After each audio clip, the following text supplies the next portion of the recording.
it's starting to become a broken record. It's not about scoring because the Canadiens got 4 tonight, but it's more along the lines of what the hell is going on with the defense of the Montreal Canadiens. Another loss, another game where the other team gets ahead. Time to drop the puck on another edition of Montreal Hockey Talk.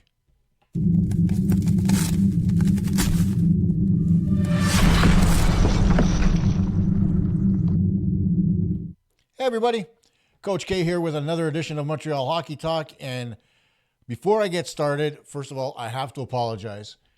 On Tuesday night, I had one hell of a migraine, so I couldn't really sit in front of a bunch of lights and do this with you. So tonight you get a twofer because I'm going to vent about that game against the St. Louis Blues, and I'm going to vent about this game against the Philadelphia Flyers because by and large, they're kind of identical. And they both start with the fact that our defense absolutely played like garbage. And it's been happening now for at least the last 5 games.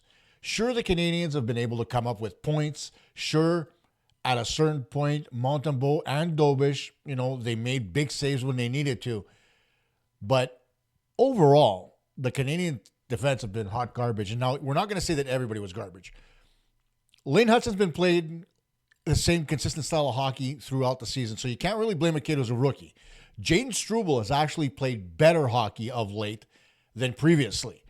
But if you take a look at the guys that you expect to make up the core of your defense, and I'm speaking specifically about guys like Arber Xhekaj, David Savard, and Mike Matheson, those 3 alone have accounted for some of the biggest blunders on defense that the Canadiens have had for the better part of this season. And here's the thing about those 3 guys. Number one, David Savard is a slow, lumbering defenseman. He is not anywhere near as fast as he was at the beginning of the season. And I know that he's playing hurt. Where? I have no idea.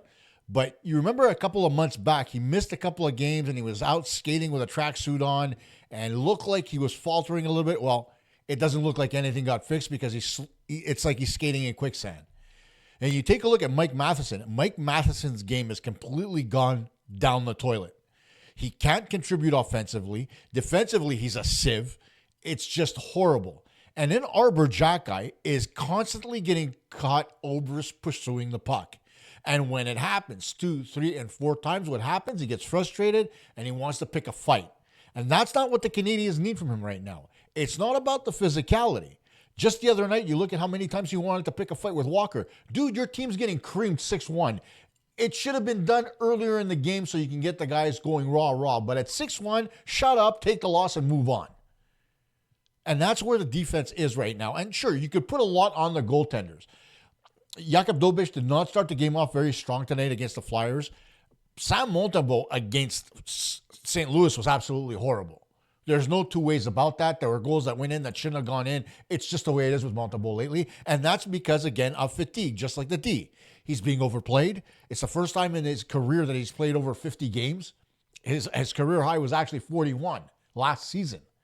And so now you've got him playing more games, and you know he's going to play more before the end of the season shows up, especially if the Canadiens continue to be in the race for that final wild card spot. And these are games that they absolutely need. So the fact that your D is faltering, oh my God, you need to be better. Alex Carrier is another guy who's been playing on and off. He hasn't been super consistent, but he hasn't been very bad. Where it's egregious, like it is with the 3 other ones that I mentioned. And that's what the Canadiens are losing these hockey games. The defense is just so bad. Case in point tonight, on the Flyers' second goal, Savard and Xhekaj were nowhere to be found. Who was covering the front of the net? Who was covering Sean Couturier? Patrick Laine and rookie Josh Waugh at the net front in front of Dobish. That's a recipe for disaster in and of itself because Laine is not the best defensive player, although credit to him, he did tie up his man as best as he could. And Roy versus Couturier in front of the net, that's a mismatch. And so Joshua Roy couldn't win that one if he on his best day. And the puck hits Couturier and goes in, off the Michkov shot. And so where are you going exactly? Your team right now is struggling to keep the pucks out of their own net. Okay? Never mind scoring. Never mind getting shots on goal. Fundamentally, your goaltenders are tired. Maybe not Dobish, but certainly Montembeault. Your goaltenders are tired. You're tired. And you're going for a skate trying to chase the puck up to the blue line. What is wrong with you? Your Pee-wee coach would have told you, where are you going? Once you get past the hash marks, you let the forward take over on that side of the puck. So if a defenseman is chasing a guy on the strong side and he goes all the way back towards the blue line, once the defenseman hits the hash, he's supposed to curl back towards the net front, and the winger on that strong side is supposed to go cover the player. Where is that mentality in hockey? It's not something that Marty St. Louis should be telling you. It's not something that Stefan Robida should be telling you. It's something that should be ensconced in your brain because you've learned it since you were a young kid. Don't chase the guy with the puck. If he's 65 feet from your net, he's not a threat. So why chase him down? Let the forward worry about it. No, we have to go and try to catch him. And then when he gets right by the blue line, you even see Jack-Eye. Oh shit, I'm too far up. What happens? Bang, in the net.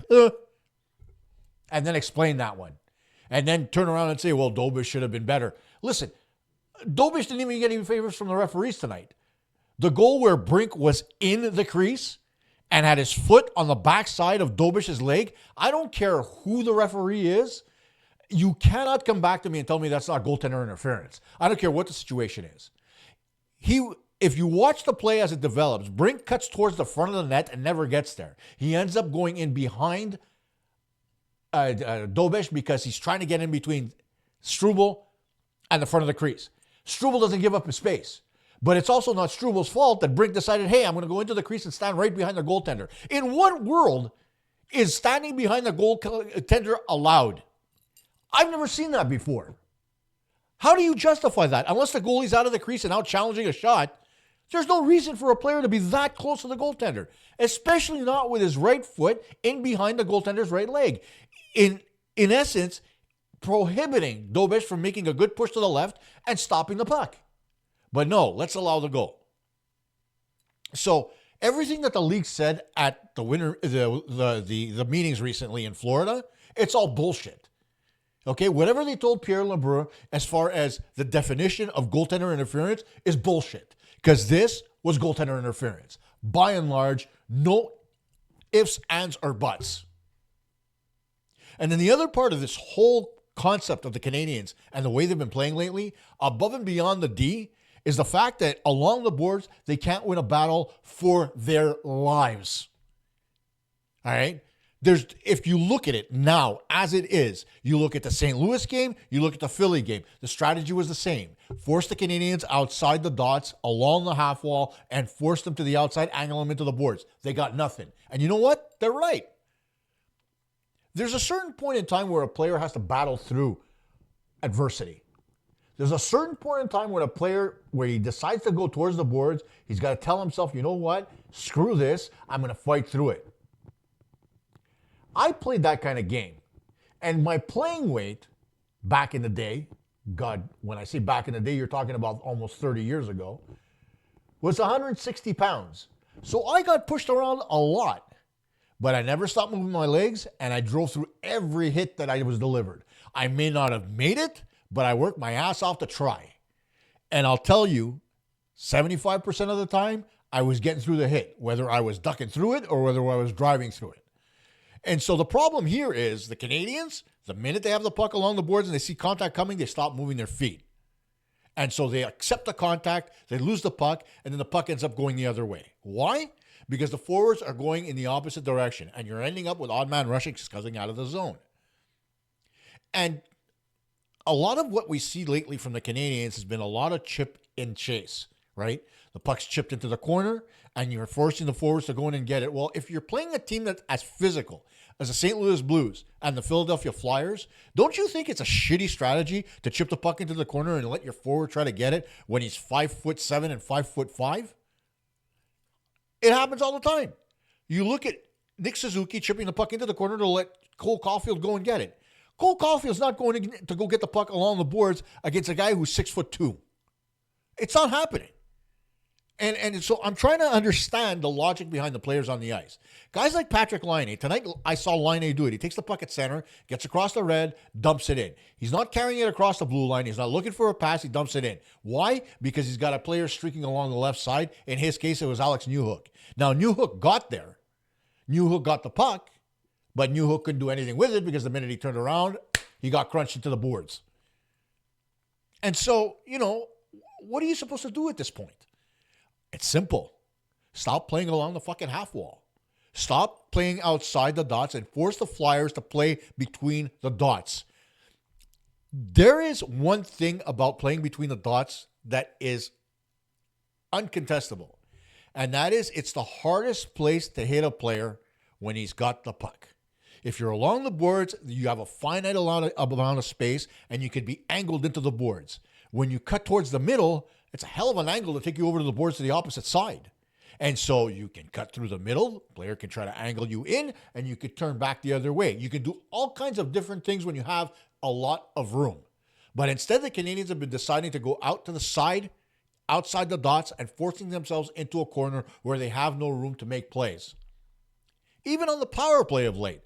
Try to think of the last time you saw the puck go to the bumper. It hasn't happened lately, has it? No. The puck stayed along the perimeter. They've looked to try to get the puck either through the seam from the point or over to Laine for the one-timer or shots from the right side of the ice. What's the thought process in that? Why are you staying on the perimeter all the time? Why can't you put the puck in the middle? Why can't you have a Slafkovsky or even have Laine shift into the middle of the ice? Why can't you have Caulfield go to the bumper? What's going on? Or even Suzuki can go to the bumper for that matter. Anybody can, but nobody is. They're getting into position, but the puck's never getting to them. So you're essentially taking one player out of 5 on your power play and chucking him. He's completely useless to you because you're not giving him the puck. He's taking up space in the middle of the ice, and the other team is just keeping their 4 guys on the perimeter to cover the other 4 players. You want to know why your power play is not working recently? There's your reason. Stop playing on the outside. Start getting aggressive. Start getting into the middle of the ice. That's what Marty's telling them.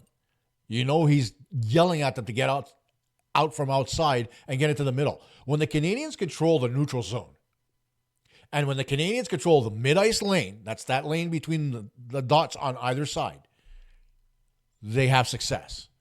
Lately, I haven't seen it. They've been on the outside way too often, and even when they do try to cut towards the middle, what's happening? Good teams playing good defense. Players will cut towards the middle. One D will follow. The minute he gets to the middle, the other D will pick him up and force him to the outside and angle him the other way. And that's what good teams do. The Canadiens don't do that, right? The Canadiens are just letting them come into the zone, cut through the middle, delay across the blue line, give them space, let's shoot. Why? Because you don't have forwards on the back check. Our defense is tired. The forwards need to make a better effort helping on the defensive side of the puck. I don't care if it's Nick Suzuki. I don't care if it's Cole Caulfield, Patrick Laine, whatever the hell your name is. As long as you're wearing a CH over your heart, you need to get your ass back in the zone and help your D because they need the help. You're down to the stretch run here. You are so close to making the playoffs. And you know what? In my head, I don't think they will. Shoot me if you think I'm wrong.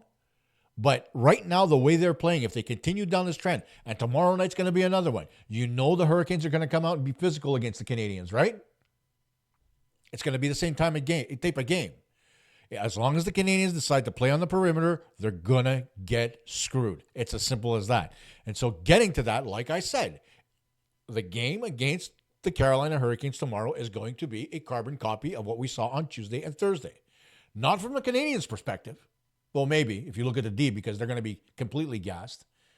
But when you look at it from the Hurricanes side of the ledger, the Hurricanes play a gritty style of game. The Canadiens right now cannot stop a gritty style of team.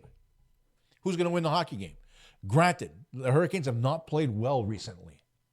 Okay? They need to be better for their own sake. They're not going to make the playoffs, right? Because they're way too far back, I think. But, they can play for a little bit of pride, and they can play spoiler, which they've done previously against the Canadiens.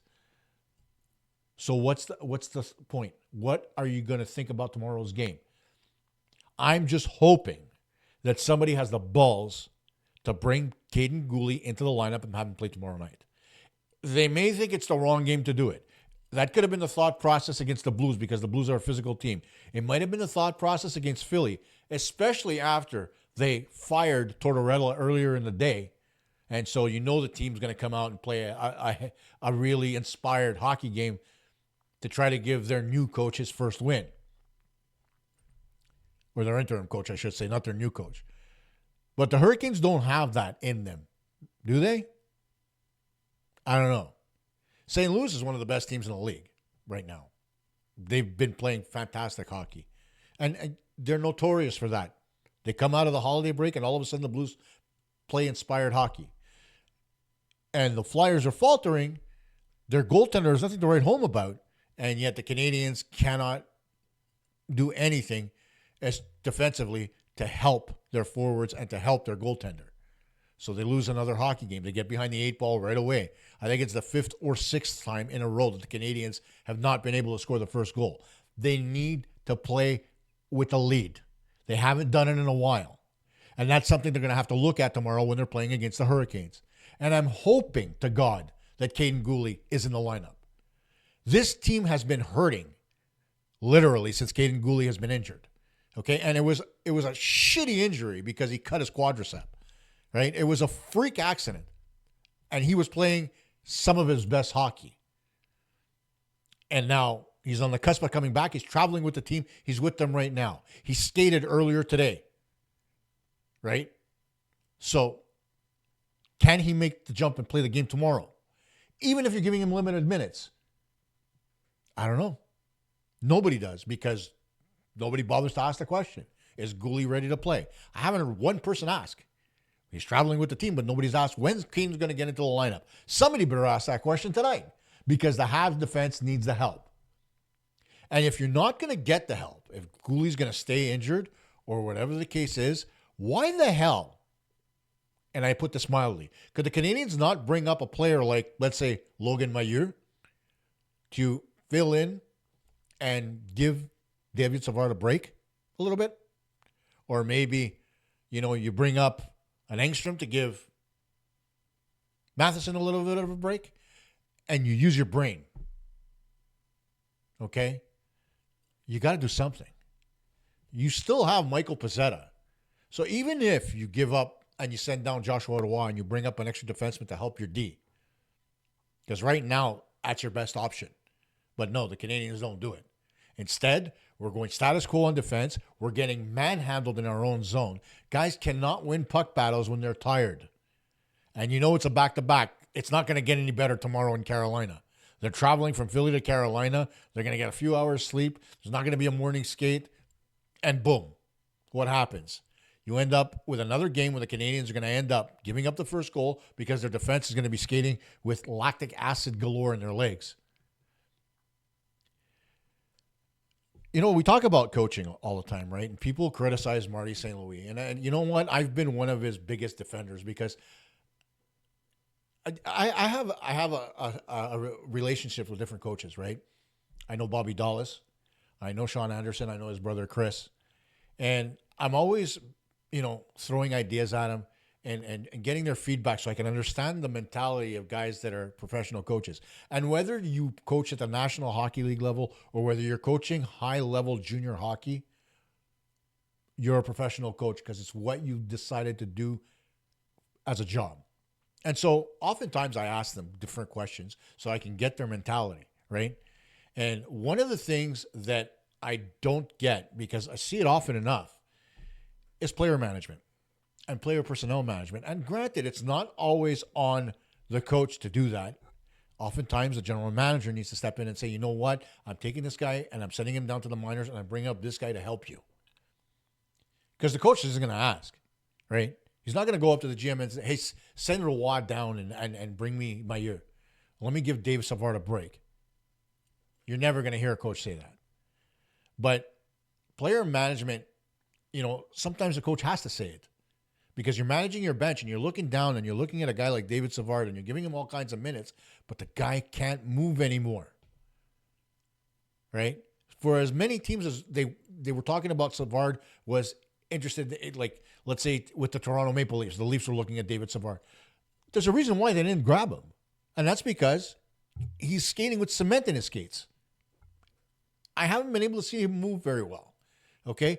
He maybe has one rush a game where he looks good. And then after that, it seems like, he doesn't have that quickness. He never has anyway, but he doesn't have that first explosive step to get to where he needs to go quickly or quickly enough.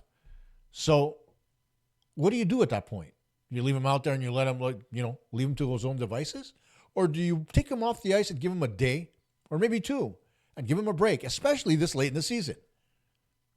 No, you don't. And even, Marty, pull him aside and say, Dave, I'm giving you the night off. And see what he says. I guarantee you that Savard will say thanks and take the night off because he needs it. And the same holds true for Matheson. Mike Matheson is mentally fatigued. It's not a physical thing with him. It's mental. So if the Canadiens are going to make the playoffs, they need to make hard decisions. If their focus isn't to make the playoffs and to just play meaningful games like they said they did, they wanted, well then they're going to stay the status quo and we as fans are going to be disappointed. But I don't want to see that disappointment, right? Because we've been steadfast behind this team, pushing them forward to try to get to the promised land and get back into the playoffs. They've never missed the playoffs for 5 seasons in a row. This is season 5. It's a slippery. I think is it 4 or 5? I think it's 4 actually. They've never missed the playoffs 4 seasons in a row. This is number 4. Will they be able to make the playoffs? That remains to be seen. But tomorrow night is going to be very interesting. All right, Carolina's struggling. The Canadiens are struggling. Who wants to get out of the rut faster? The only way we're going to know is tomorrow night. So join us after tomorrow night's game. Hopefully, I'm not as pissed off as I was tonight, and we're talking about a Canadiens victory instead of a loss. Bye for now.